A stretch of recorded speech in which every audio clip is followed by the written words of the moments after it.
Hello, hello, hello. Welcome, welcome, welcome. My name is Denise Hurd, and I'm the president of Hurd Strategies, and I'm so excited to be here today. I want to welcome you all to another episode of How They See Us. It's just a conversation about how we're seen, and our goal is to cover an array of topics. If you were with us last month, we talked about how we are seen as women in public relations, and this month we're going to have a conversation about something that I think is very, very important. It's a buzzword we're all hearing about. We've heard different interpretations, misinterpretations, and in my opinion, it's time to set the record straight. What is critical race theory? So we're going to have a conversation about critical race theory. We encourage you to put your questions in the chat that you may have. And I decided that I cannot talk about this topic on my own. Though I may think I'm a subject matter about all things in this area, I just don't have it mastered. So I put out a call on Facebook and asked, is there anybody out there that can explain to me critical race theory in a way that is easy to understand? And these two individuals that are sitting with me now, right here in Hurd Strategies, came highly recommended. And I think it's amazing that we were able to get Cassandra Porter, who is an author. She's a subject matter expert. She is a race and equity professional, to join us today to have this conversation. So thank you, thank you, thank you. Thanks for the invitation. Oh, you are welcome. You are welcome. And then I'm so excited to have Jimmy McMillan, who is a dear friend, a great motorcyclist, in case you all did not know, which I'm sure you do, but he is an attorney. He's the chief diversity officer of the Indianapolis Motor Speedway, and he's extraordinarily knowledgeable. And I felt as though to have a balanced conversation, I really wanted to have someone with a legal background and was a legal professional to talk to us, and then someone that was a subject matter expert as well in the area of DEI. So I begged the two, well, no, I didn't beg. I asked the two of them, would they come and join me? And they were so excited. And so I think that we are in for an amazing conversation this afternoon. So thank you both for joining us. Thank you. Thank you. It's enjoyed the opportunity to have to be here. Thank you. Thank you. So I am a big proponent of words and making sure that people understand the words that they're using to talk about what they're talking about. And so I'm just going to ask you both to just break it down for us. What is critical race theory? Well, again, thanks for the invitation. Thank you. I do a lot of training with not only professionals, but young people. And so if I were explaining this topic to young people, I would use an analogy.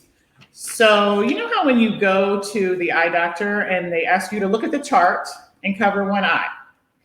And when you look at the chart with your eye covered, you can only see part of the chart. You can't see the full picture of the image, which you can if you have both eyes uncovered. So what critical race theory is a lens of which we can use to look at systems, not people, systems with both eyes uncovered, so that we get the full picture and we get the full image and the full scope of how those systems work. So if I were explaining this to young people in a very simple manner, that's how I would explain it. Okay, so looking at systems.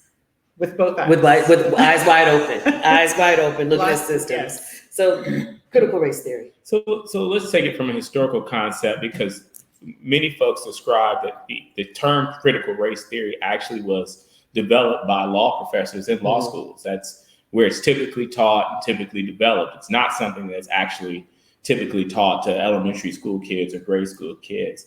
I'll give you probably a clear example of critical race theory. The idea that African Americans in the South were given tests to vote, right? So there was a test that was given to people when they would show up to say, I want to register to vote. And that test was given to anyone, regardless of whether they were white or black, but that the systems in place knew that African Americans, a large number of African Americans who were poor and uneducated in the South, would not be able to pass that test. Right. And that it is implied, therefore, that test was designed to historically disenfranchise the votes of African Americans, that there was a system in place that disenfranchised a group of people based on their race, and that was done on purpose to maintain the status quo. That would be an example of a teaching in critical race theory. And there are examples throughout history that if you look at the broader system, it seems to be maybe implied, maybe no other explanation than that system was in place to maintain the status quo, or perhaps to maintain the social and economic status of white people as opposed to people of color. That traditionally is what is thought of as critical race theory. Anything you want to add to that? No. I think that is the perfect definition. I think when we are trying to your initial post of how would you explain this as if I were a first grader, I think that is the adult explanation that is absolutely on point. So absolutely. So I wanted you to tap into something further though, because you said it's taught at the college level. So when we look at critical race theory, there are a couple of lenses that we sometimes look at it through: education, public safety, and politics. And so I want to talk a little bit about education and critical race theory, because we're hearing a lot of excitement, if you will, about don't teach this in our schools. We're seeing, the issue being bantered about by those that are trying to have an input and shape curriculum. And so can you clarify with me, if I am a student, if I'm a parent, and my child is signing up for classes for the next semester, is critical race theory a class that they can sign up when they are trying to get their schedule ready for the upcoming semester?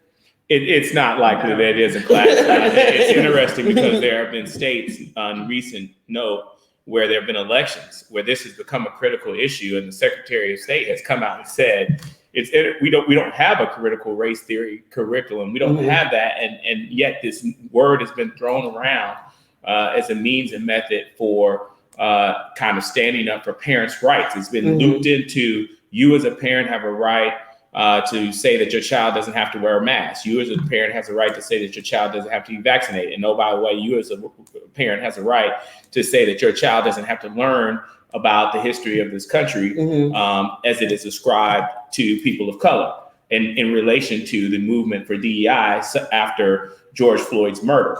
You are not likely to find that. But what you will find is this, okay? So we know that in some major cities, particularly in public schools, thank God, we had some teachers of color who were adamant about, and other teachers who were adamant about teaching what is more traditionally called Black history during Black History Month, right? And they would get 1 month, February. The month of February, the 28 days. Short calendar year. They spend all of the first semester building up to the Civil War and all that. And then they rush through February. But in that course of February, if you were lucky and blessed and had a good enough history teacher, you would get concepts of how Jim Crow laws affected us, how after slavery, you had systems on different farms that basically had either were sharecropping, or how our criminal justice system today actually delineated from attempts to keep slaves in some form of slavery through criminalizing normal behavior.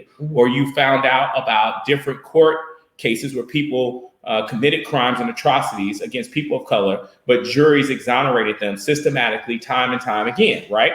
So you would hear these things in those schools, maybe not in rural schools, maybe not in suburban schools. Now, post George Floyd, what has happened is there's been a push for diversity and inclusion in school districts, in corporations and businesses. There's been a push by students who say, I want to know more about this. I want to learn about that. And that's by white students. And that's not a bad thing for students wanting to learn more about what our country and what our nation is built upon. That's what we want children to do, right? Because we want our children to be global citizens. Right. So we want them to be able to leave the little bubbles where they are now and go into the world and be a well-rounded student. What we don't want is for our students to grow up and then be 35 and show up in one of my training sessions and sit shocked saying, why didn't anyone ever teach me this part of history? Right. And it's because maybe there were other factors that prevented other people from teaching those parts of history that when you get into an adult DEI training, you are shocked.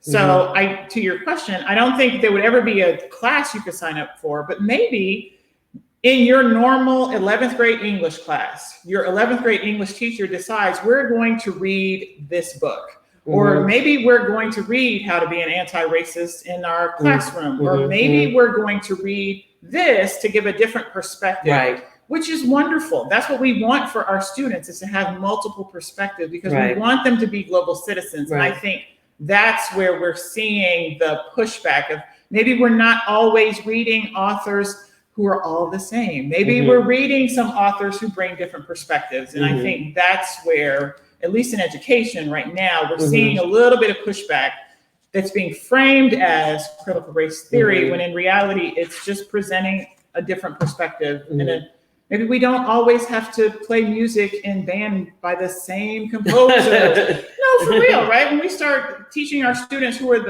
are the classics, right? They're always going to play the same type of music. Well, maybe they could play other classics. What a concept. Just saying. Just saying. Any other thoughts about what Sandra talks about? I do want to give a counter to the we, right? Please. So when we say we mean we. So I'm gonna try to speak to the other we. The argument against critical race theory is that it teaches, or could teach, Americans to hate other Americans, particularly white Americans. That it can create unsubstantiated, unjustified hate based on analogies and implications that are unsupported or unfully developed, right? And so the idea is, don't teach my child to hate me. Don't go into white schools and white suburbia and say that I am somehow being racist against my employees. I've contributed to that by virtue of my whiteness, I have contributed to the oppression of people, and that needs to be righted. Or I benefit. Or I benefited from it. Or that somehow our wealth is a benefit.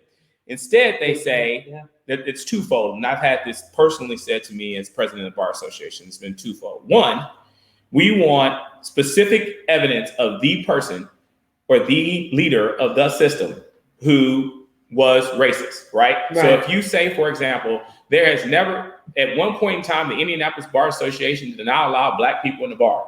They say, show us the rule in the Indianapolis Bar Association handbook or constitution that said Black people could never be involved. You cannot say that by virtue of the fact that Black people were not involved, that they were prevented from being involved. Same thing with the Indianapolis 500. They may say, show us the rule book that said Black people could not be in the Indianapolis 500. The fact that they did not ever race in the 500 until Willie T. Ribbs does not mean that they were not. And if they were, we should hold those people, not the system, accountable. They believe racism can all be ascribed to a group of bad actors and bad people, but not to a whole race of people as white people. To say all white people back then were bad, all white people who were in government were bad, over prescribes and gives a scapegoat to specific bad actors. So that's their argument, is that it's too easy of a path and almost too generalized a path, and that we should hold individuals accountable.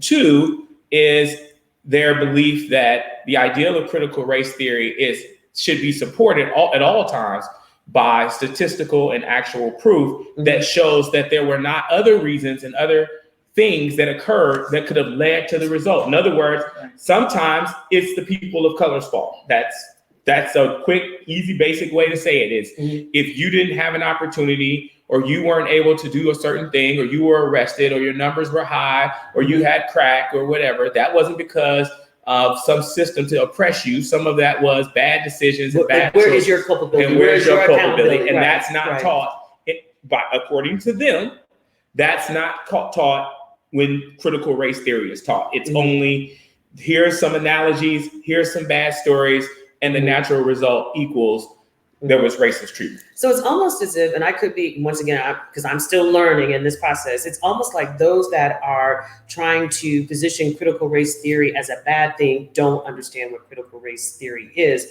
because you all started out talking about systems, that it is addressing systems that have oppressed a group of individuals, therefore looking at a bad, like you said, if there's a bad entity or if there's a bad system in place, that is a problem. or if we're looking, but it doesn't make it a blanket statement across an entire organization. So we may not have had a lot of, like, to use your analogy, and still tell me if I'm on track here, we may not have had a lot of Blacks race in the Indy 500, but that wasn't because motorsports was racist per se. There may have been racist individuals within the motorsports industry, but motorsports across the board should probably not be categorized as being racist. Yeah, Would that be I fair to think say? right. I think racism was oftentimes not documented. Correct. Right. I mean, right.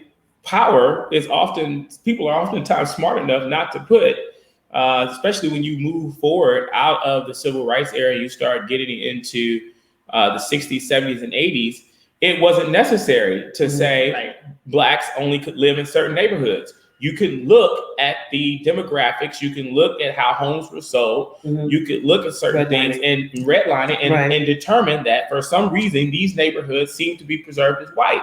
And you can also talk to people of the time who can tell you experiences they had when they tried to buy homes in those neighborhoods. The movie The Raisin in the Sun depicted they were offered money to keep them out by homeowners association. Was there something in the homeowners association rules that says we're going to buy out Black people every time they move in? Well, there might be. So there are some covenants still here in Indianapolis that say you cannot sell your home. It's a covenant, right? So who actually looks way down in the bottom of the fine print to find that, right? I only know because someone brought it to one of my training classes, and I was like, oh, okay, this is great. I didn't know this. Now I know that it would say in the covenants, or it would say in the homeowners association, rules right next to, you can't have a shed in your house, and you can't have this, and your fence has to look like this. That no, we get to approve, and it doesn't even say you can't sell your house to Black people. No, we have to approve who you sell it to. We have to approve who you sell your house to. Or in some covenants, we do not allow houses in this neighborhood to be sold to people of African descent, right? That's what it used to say in these covenants, which I didn't know that. Now, my assumption is they're now, I know. But really, who reads their covenants? I mean, I do, but most people don't, right? You're trying to just get through the house purchasing process. You're not reading all of that. So in some instances, it is blatant, but most times it is not. It's just if I'm trying to move into this neighborhood, it's like you say, okay, oh, there's a Black person walking with a stroller. Oh, we need to definitely make an offer because we don't want the neighbors to think Black people are moving here. Right. Really, the person just walking with the stroller, right? That's a strategy that was used called blockbusting, right? That was a strategy that was used to then address neighborhoods. So you're right. It's not always going to be that blatant unless you happen to work in the banking industry and you see the map that is red line. You see the green areas and the red area. But did we know that back then? No, we didn't. But to have those conversations and to ask the right questions, I think, is a part of critical race theory. That if we're starting in different places, which, to your point, we're not starting in the same place when we're then about to have the conversation, we're certainly not going to end up where we need to because we started from two different places. Right. So we've talked a bit about education. And so I want to shift gears a little bit. I want to talk about public safety and critical race theory and public safety. And so we've had, we all met a couple of days ago, total transparency. We met a couple of days ago so they could give me my primer before we came together today. And critical race theory is something that does impact law enforcement. We see it with respect to our criminal justice center system. And so can you talk a little bit about how critical race theory is shaping our relationship with law enforcement and how public safety is, executed or managed within our communities? So I spent a fair amount of time working with law enforcement in work around bias. And I think long before we started hearing about critical race theory, I think law enforcement was doing a lot of work, and I have to give them credit.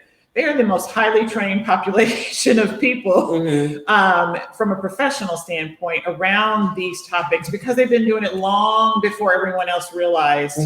And so for them, it's around, at least my experience is around bias and addressing bias because if you have spent your entire experience in the military, which a number of law enforcement come from the military, right? If you've worked in the military and your military experience has been one way and you've only seen a certain population one way, and now you're in law enforcement in a community where you don't see a lot of people that don't look like you in that community. And so all of your biases around that community, unless they're challenged, they're going to stay the same. Right. And so if you are scared because you've never had any experience with Latino men, and all of a sudden you're dropped into a neighborhood of Latino people and you've never had any experience and you're always scared because your biases around that population is whatever it may be, you're going to act different in that community because you haven't done any work to address your bias. You don't know it's there, right? So much of bias is unconscious. You don't know it's there,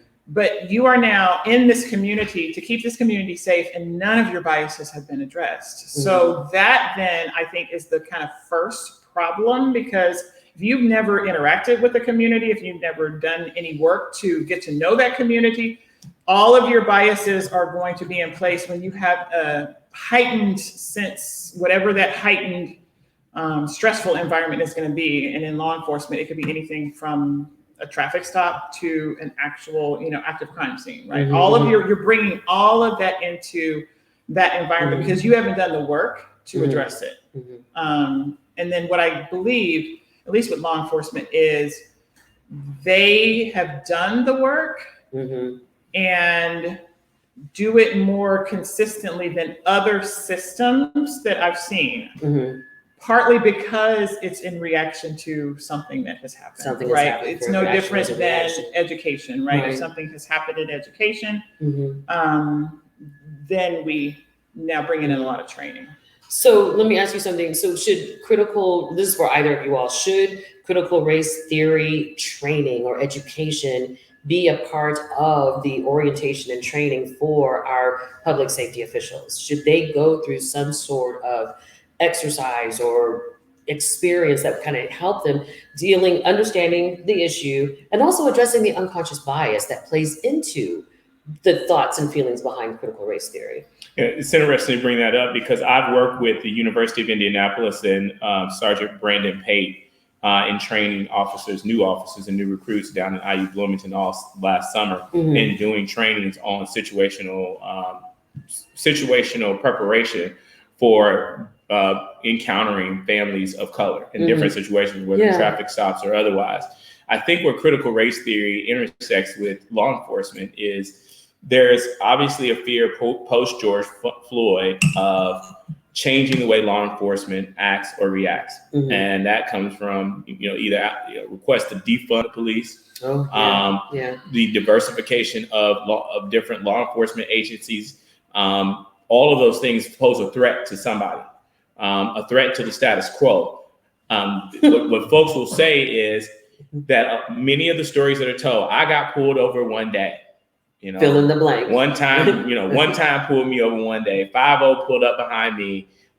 Those stories are what those who oppose critical race theory say. You can't say that that's a sign of racism. That was a bad cop. And what about all the other things that law enforcement has done in those communities and all the other times that, they've barged through doors, they've saved people of color? Those stories don't get told. What gets told is the one-offs of the bad road cop, and we should take care of the road cop. And their other argument is, at least with law enforcement, is by globalizing it, you almost excuse, in a way, the real bad actors. You cover them as just saying, that's just the police. That's just how the police. And you shouldn't do that, right? We should be more specific about who pulled you over. Right. And what happened to that cop or that officer, and what did you do to make sure that something happened to him? So those there's an argument for that, right? Because we should hold those folks accountable. Absolutely. And we should be training people that it's not just good enough to say this is just how the police are. But there's historical wrong. And I'll give you an example. When I was in law school, I took a class on juvenile law, and there was a public juvenile prosecutor who said, look, if I had two kids, one who had got arrested in Hamilton County with heroin and one who got arrested in Hawville with heroin, I'm going to come down harder on the kid in Hawville. And I said, why? Because I was the only black, there's only 3 or 4 of us in class. I said, well, why is that? He said, because we assume that the kid in Fishers or in Carmel is going to go home to a good family, a good neighborhood, get treatment and do well. We assume that the kid in Hallville may be connected to a larger drug organization and may have more information. Now, if he says that, and he was white, if he says that, and then I deduct from that, see, that's a systematic attempt to basically that's going to have systematic impact on those kids who are coming up with the same potential drug problem or drug addictions. That's critical race theory in law school. Correct. They would say, no, that prosecutor who stood up there and told you what is the policy of the prosecutor's office, he and anybody else who does that should be held accountable. But for the purposes of law, it's understanding that it's not just their office in Marion County. It's almost every office in any major city across the country. Well, and it's the broader system, right? Because we can talk about police, but the reason critical race theory is taught in law school is because you're looking at the bigger judicial system. So when we just saw a very high profile cases, right? But we look at the jury makeup, right? And then we look at the sentencing guidelines and so those are the bigger parts, I think. And yes, there is a place to have this conversation around critical race theory with police. But what I want to know is, why do I always show up for jury duty and I always get excluded? Right. I'm trying to do my civic duty because then I will be the one complaining, how come there aren't any Black people on the jury? Well, when I show up, why am I always excluded? Well, I know why I'm excluded because, I have more knowledge about the law than, why are more people of color excluded? Because don't just say, well, they don't show up for jury duty.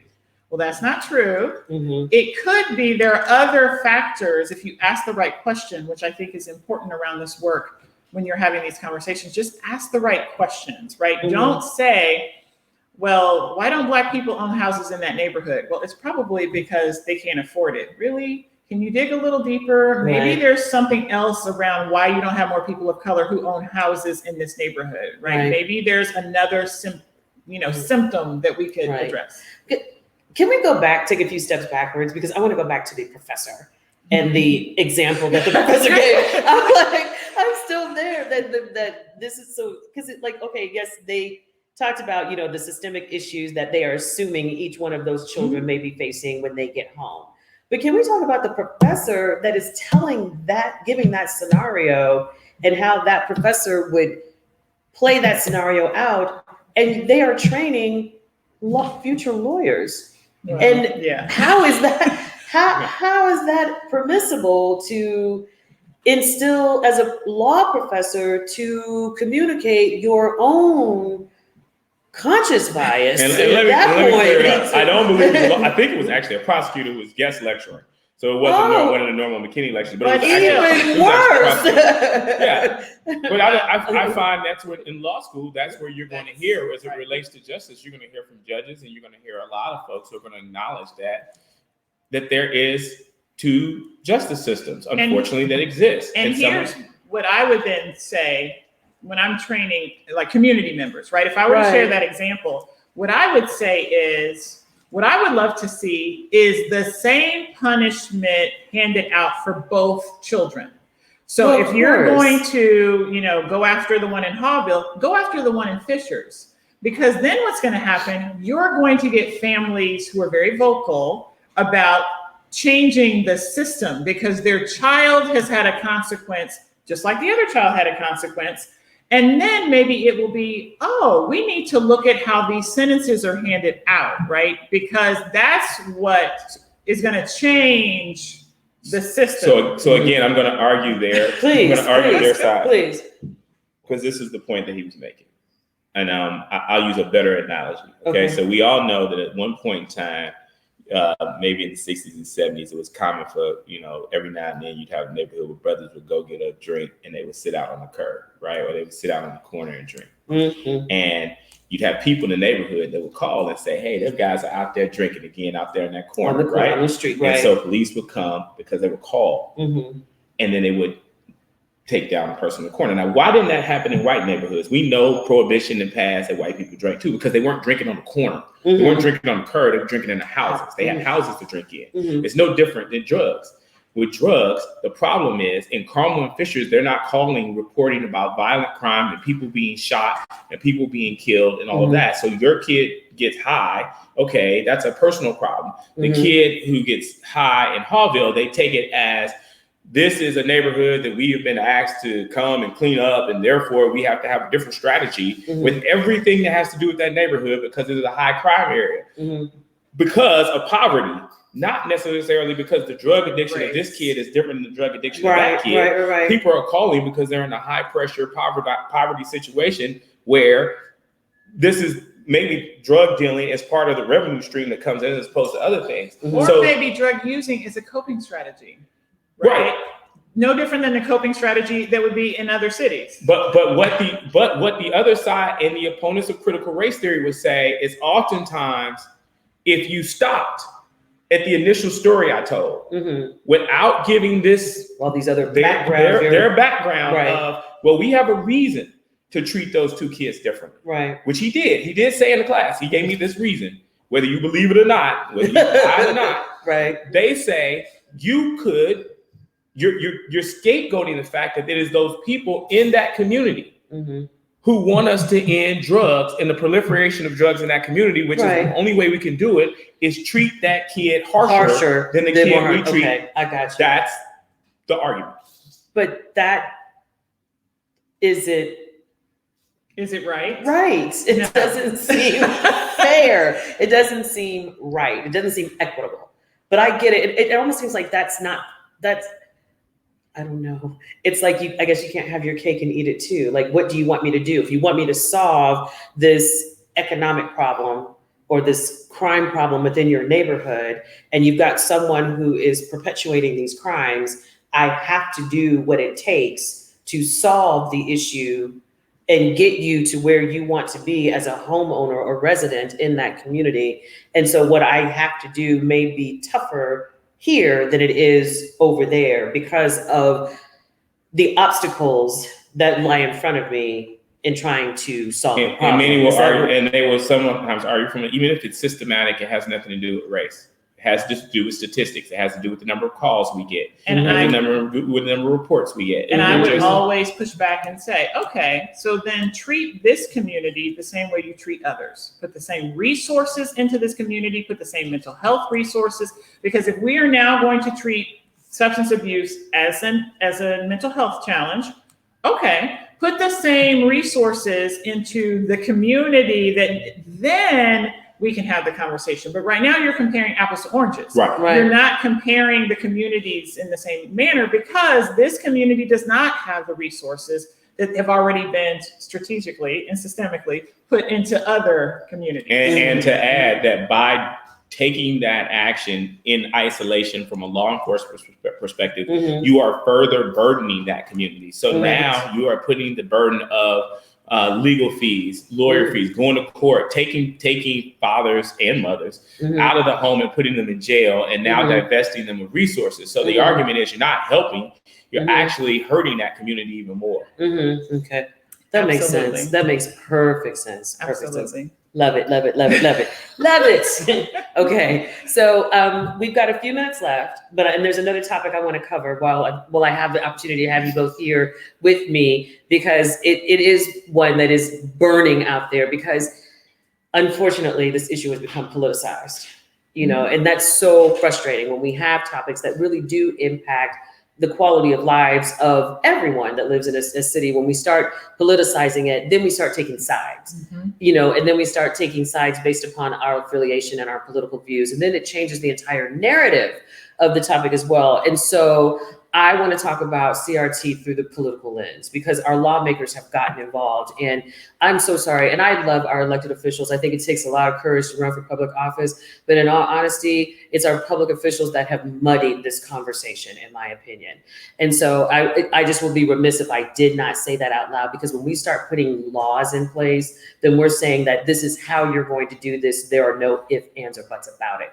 And I think that for a topic that is so dynamic like CRT, politicizing it, putting in laws, it almost is like, you stop talking, I don't want to hear your voice anymore. And that's not fair for an issue that is so complex. So that being said, why do you all think this issue has become politicized? Well, I would suggest it's worked in the past, right? It's rinse and repeat, right? When we saw, to your point about why we're seeing this so much in the educational arena, this was in the educational, Brown versus Board of Education, right? So in order for us to make large systemic changes, this happens a lot in school systems. And then we have, those who serve, and I too appreciate law enforcement, and I appreciate politicians. I appreciate those who serve our community in that way. Then come in to say, okay, so what we need to do is change the culture. And so how we're going to change the culture is we're going to legislate it, because certainly that has worked. And it honestly, that's what's worked in the past. So when we want, when the Supreme Court said, okay, you know what, segregation is not okay, we're about to integrate. Right? It didn't just happen, right? Even though the Supreme Court said with all deliberate speed, it was local communities had control. Local community was like, no, thank you. We're not going to do that. So then you have to bring in the National Guard, and then you have to have more laws, and then you have to. So it's worked for good or for bad. That's what's worked in the past. And so it's the same process now. If it's, okay, well, we want to change the culture, and we've started in our schools, and now we're about to put some laws behind it that say, this is what you can teach, this is what you cannot. As the daughter of a 47-year now retired educator's perspective is, you know what, that's fine, but do you have anyone making the laws who's been in the classroom, right? Do you have anyone who's who's written curriculum and knows how to implement curriculum? I think that's what's frustrating from if you're going to legislate it standpoint. Do you have any perspective before you legislate it? Because we do that as a fallback. I get it, but how can you legislate something that's not taught in the classroom? We started this conversation out by saying critical race theory is to look at systems. We're looking at systems that may have had the potential to oppress certain communities or individuals. And I asked you all the question, if my child is registering for classes for the upcoming semester, is there a class in the K through 12 curriculum called critical race theory that they would be signing up to add to their course schedule for the fall? Critical race theory is taught at the college level, which is a complete, and it's a different ballgame. So why are we putting in legislation to say you cannot teach something that is not taught? Because what we're talking about now, post Black Lives Matter, which I think really was the kickoff to the bad place that we're at now, is conversations about race. And post George Floyd, I think what scared a lot of America was there were as many or more white people marching for change, acknowledging the things that were happening in this country. And that terrified some folks to see that many white people marching. They also are concerned about the changing demographic of America. If you look at America 18 and under, how diverse it is. And these continued statistics that keep pouring in, that in another 25 to 30 years, the so-called minority. That is not, there is certainly a big dose of, hey, let's throw the word around and it's going to piss some people off and maybe we'll get elected based on, but there's some real impact. Facebook has now become Facebook and social media has become a place where once friends who were Black and white, now everything you post that may be about your history, you may get one of your white friends to challenge it. You may get one of your white friends to say, but why? And start throwing facts out about, their factual depiction of why something that you commonly your real life experience, or something that you commonly believe was just an obvious that was racist. They say, well, why do you think that's racist? Right. They are taking take critical race theory out and say conversation about race, conversation about Black history. They want it all either whitewashed revised, or otherwise, particularly as it affects their children. And that has to do also with money and power, because many of the systems that have been in play in terms of awarding contracts, in terms of making decisions about employment and promotions and CEOs and executives, it's always been a given. We're going to hire like hires like, kind hires kind. These are the people who will be in power. But if you continue to have another generation that doesn't do that or operates under a different structure, that hits you in the pocket, that hits you in your power band. And I do think there are people who say, we've got to stop that. We've got to stop this thought that somehow we have to redress and right or wrong or change the way we select people for different things because of years of history. No, we can't do that because it's actually an attack on some people's way of life where that they have benefited from for quite some time. From generation to generation to generation. So, but what happens when we, and I go back to the education piece of this, what happens when we don't talk about it is you have students, as we do in Central Indiana right now, who think it's okay to wear blackface because no one told them it was wrong. Oh no, there are some television news reporters that think it's okay to wear blackface. So, so at least for the students, no, I get it. Right? If we never talk about it, if we whitewash it, if we make it seem like it's individual bad actors, they're never going to, back to my lens analogy, right? They're never going to see the full picture. They will grow up to be adults who end up in the CEO's positions and who will then hire their friends who were also on the bus with them when they were in blackface, right? And so the lack of talking about it and the lack is so detrimental to us as a society. And I think if we just looked at it that way, which maybe the younger generation is. Let me. I think this is important too. There's a movie, I can't remember the name of it, and it's sad, but there are a lot of African Americans and people of color who are against critical race theory too. And their position is that it cripples us, right?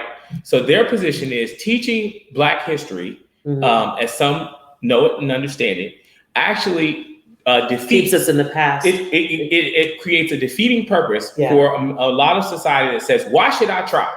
Why should I try to do anything? Right. If I do this, the man is going to get me anyway. The man is going to push me down. The system is going to defeat me. Right. And it means that only the special and only the extraordinary who have superhuman powers and who are 3 times as good as a white person will prevail. But the rest of us, why go to this job? Why go to this school and study when everything I've learned in school tells me I'm not going to get a fair shot? I'm not good enough. Right. And so there's a whole theory out there amongst conservative and African Americans and Latinos that say critical race theory is bad because it takes out the ideal and it stereotypes, actually, in some ways, it stereotypes a group, us as a group, of being poor, disadvantaged, taken advantage of in each and every turn, and therefore incapable. And you have to deal with that as well when you look at this critique of how you teach,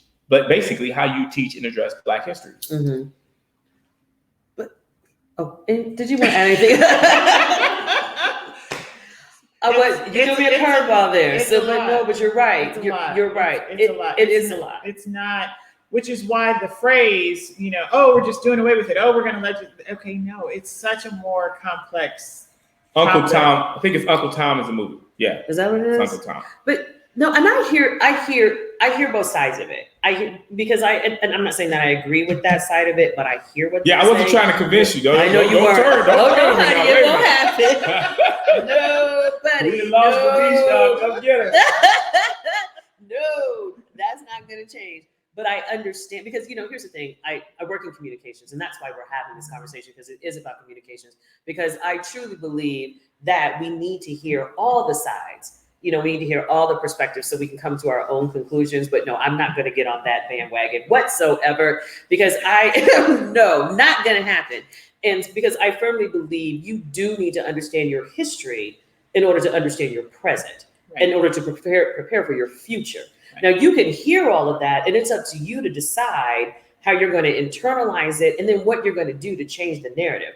Because if we sit and wallow in what was, and this is what society says, well, you don't define, like society doesn't define me. Right. I define me. Right. So I'll never get on board with that. No. And yeah, I mean, the issue is that if they expanded Black History beyond a month, the problem in most cases is that if they expanded Black History beyond a month, they would be able to get to the positives. They would be able to get to the success stories. Right. But the broader experience of people of color in this country, unfortunately, seems to fall within the demographic of being oppressed and disadvantaged. Yes, we've had some success stories. Yes, we've had, Black Wall Street, and we've had, Tulsa. We've had places that we have, and that should be taught and trained, and we should talk about that. Absolutely. And it is omitted sometimes, Right. but that doesn't mean you shouldn't talk about.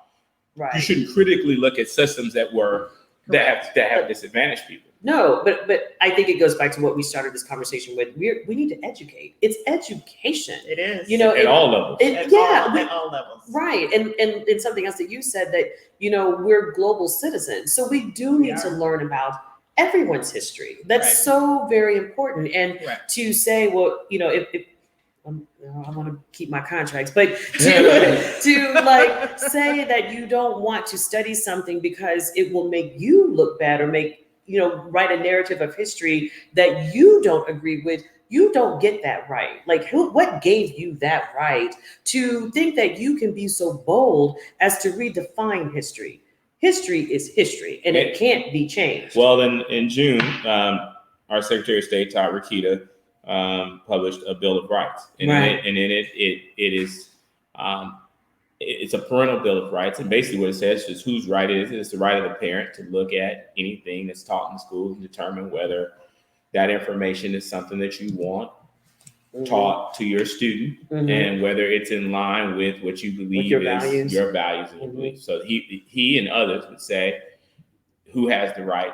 The parents have the right. The parent has the right, as much as if, let's say it was the 1920s and the 1930s, and they were teaching, Klan doctrine, which is what they would describe it to be.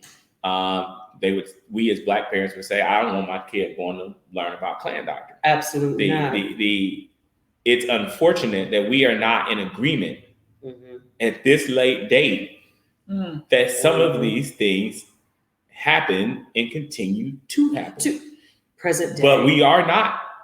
Make no mistake, we are not. Even when we see agreement. it in black and white, even when we see it in Technicolor on our TV screens, we don't think it's real. Well, and let's be clear. There are lots of things happening right now that people do not think are real. It's not just English. Fake news. History. It could be a global pandemic that people don't think are real. So okay, no, that's a whole nother episode. That's a whole nother how they see us conversation. My whole team is like blowing up right now. If you all could see them. I had to whistle like 42 Doug. Okay, but my point is that this is not just about history. It's not just about the books we read. There are lots of things that seem very black and white in Technicolor, whatever, that there is still a place of disagreement about. So I agree. This is why we're here. I'm not getting us off topic. I'm just saying, when we are trying to come to a common ground, it's hard for so many reasons. And lack of understanding, at least about this topic, is one. I think that's the key thing. Lack of desire is another. I think that's another issue. Yes. I don't want you to tell me the other side. I don't want you to tell me that I didn't work hard. I grew up poor in the rural community. I worked hard, and you can't tell me I got any benefit or any privilege because of the color of my skin, because I worked hard. And I am not saying you didn't work hard. I'm just saying there is more to the story. And are you open to hear it? Right. So Carolyn, actually, you just brought up a perfect example. I'm gonna scare you a little bit more. Oh. So I listened to an opponent of critical race theory say, look, the African American community is concerned because so many people are not being vaccinated. It's their own fault. And the reason why is because they've taught for years that doctors in medicine have taken advantage of Black people. Right. From the Tuskegee and examples that have floated throughout the Black community for centuries of how not going to the doctor, not taking care of health, despite all the evidence that says to that the contrary. You should. Right. For years, there has been a narrative presented in the Black community that going to doctors in medicine, that there's a systematic bias against people of color. And now that they are paying the cost for that because they can't even convince their own community to go and get vaccinated. That is the example of the people on the counter of the danger of teaching a broadly spectrum idea of there has been systematic racism in the medical profession. Now, I agree that to those people who broadly believe that the medical profession in general today is systematically racist in general, that's a stretch. But might there be examples of, for example, billing practices, healthcare practices in certain communities? We do need to be, to the extent there's a request to be more specific and more identifiable about what exactly we're talking about. There is an argument that we need to be careful about what we're saying. We can't. That's very fair though. Paint with a broad brush that's racism fair. Because we do create. Hey, I'm not going swimming in the swimming pool, and you got a whole generation of people of color who can't swim. Cannot swim. Whether it be they didn't learn how my hair, just can't. Like my dad did not learn how to swim until he was in his 70s, right? Because they just didn't swim. But there were people who were scared, terrified to go swim because they was always talking about that you're going to get drowned, or go on a cruise and wear their life jacket the whole time, looking crazy. So yes, there is, there are those challenges that exist. I'm getting cues from my team that I gotta bring us together and start winding this down a little bit, even though we could probably be together all afternoon. If we had some libations, and it would really move to a whole nother dimension of sight, sound, and mind. But I want to ask you both, while I have you here as my subject matter experts, what's our goal? We've got to leave the people that are watching with some next steps, what they need to do to make sure that they're part of the solution and not part of the problem or the confusion, and that they're knowledgeable about critical race theory. So when they hear people talking, they can say, no, you're wrong. This is what it is, and speak with confidence. I think that's the first step, is to speak truth to power, right? One of the things I say a lot in our training is, what are you going to do by next Tuesday? So there has to be something that you're going to do that's achievable, that's small enough that you can then make a difference. Whatever even if it's interrupting someone to say, okay, that's not true. That's a step, right? Instead of just quietly sitting and just watching like we're watching a tennis game, right? I think that's an important step, is to speak truth to power. Be prepared for any consequences, because it might be some conversations, depending on where you're speaking truth to power, you might have to get pulled into it. Just be prepared. But I think it's important to take the knowledge that you have, speak, and then learn more and try to find out more, right? You're the perfect example. You didn't know, so you asked. I think it's important to ask and to make sure you're asking the right people. You know what I said? I said, now let me tell you, she said it being funny, but I'm very serious. When I put out my question, like, hey, I need help understanding critical race theory, I did get a lot of messages from a variety of different individuals who I respect, but I'm just like, well, wait a minute, I used a very you want to be very, very intentional with who you turn to for help. Right. Very important. Right. So, make sure if you're reading a book, if you're reading a podcast, if you're listening to a podcast, do your own work. Yes. And that's for everyone. It's not just for people who are allies in this work. It's not just for people of color. It is for everyone. Do your own work. And so that when you do speak truth to power, that you have something to stand on, and it's not just feeling. And feelings are important and they are valid, but in this conversation, in this season, I think that's important. It's like I tell my team, I love how you feel, but I need some research. You all are very intelligent. I respect you. You are great people, but I need some data to back up what you're telling me. So you all need some data, which is why we're having this conversation. Anything you want to add? Yeah, I would say read and read again. The right stuff. That part. Listen. Yeah. Don't be afraid. Don't be so ready to argue. that you aren't really listening. If you can't tell, I've listened to a lot of the other side. And in that, be ready to understand. If you can't understand them, they can't understand you. Right. So the world is a lot of gray, particularly for lawyers, I guess. There's their side, your side, and then somewhere in there is the truth. And so be prepared to understand it. And after that, engage and be present. We cannot be sitting at home when the school board meetings are going on. Right. We've got to be present in these conversations and at this time.